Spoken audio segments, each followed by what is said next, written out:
আপনি জানেন কি, মৃত্যুর পরে আমরা যারা ভাই বোন আছি এই পৃথিবীতে, তাদের আর দেখা হবে না। বোনদের সাথে ভাইদের এই পৃথিবীতেই শেষ দেখা।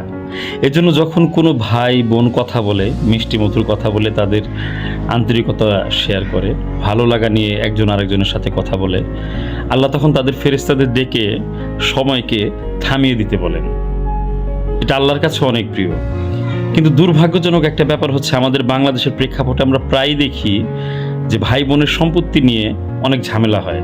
বিশেষ করে ভাইরা তাদের বোনদেরকে সম্পত্তির পুরোপুরি অংশ বুঝিয়ে দিতে নারাজ হন। এই জিনিসটা আমাদের দেশে খুবই কমন। কিন্তু যারা এই কাজগুলো করেন তাদেরকে আমি একটাবার বলবো, এই পৃথিবীতে আপনার প্রতিটা কৃতকর্মের জন্যই আপনাকে উপরওয়ালার কাছে জবাব দিতে হবে। এবং তখন আপনি যদি দেশে এই পৃথিবীর বুকে কারো হক মেরে খান, সেখানে গিয়ে আপনি এর কোনো জবাব দিতে পারবেন না। আপনার সমস্ত আমল নষ্ট হয়ে যাবে, সমস্ত ভালো কাজ নষ্ট হয়ে যাবে। আল্লাহ বলেন, আমি 2 রকমের গুনাহ কখনোই ক্ষমা করব না, কখনোই মাফ করব না। তার মধ্যে প্রথমটি হচ্ছে শিরক, মানে আল্লাহর সাথে আপনি যদি কাউকে তুলনা করেন বা কারোর সাথে আল্লাহকে নিয়ে শিরক করেন। আর দ্বিতীয় হচ্ছে কোনো বান্দার হক যদি আপনি কখনো পৃথিবীতে মেরে খান।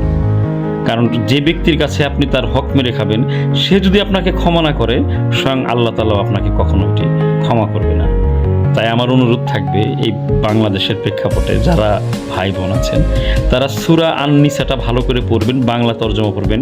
সেখানে খুব সুন্দর করে সুস্পষ্টভাবে ভাই এবং বোনের সম্পত্তি কিংবা অন্যান্য যে সম্পত্তি, যে ওয়ারিশানের যে নিয়ম, সেটা খুব সুন্দর করে আল্লাহ বর্ণনা করেছেন। সেই অনুযায়ী চলুন, জীবনকে সুন্দর করুন।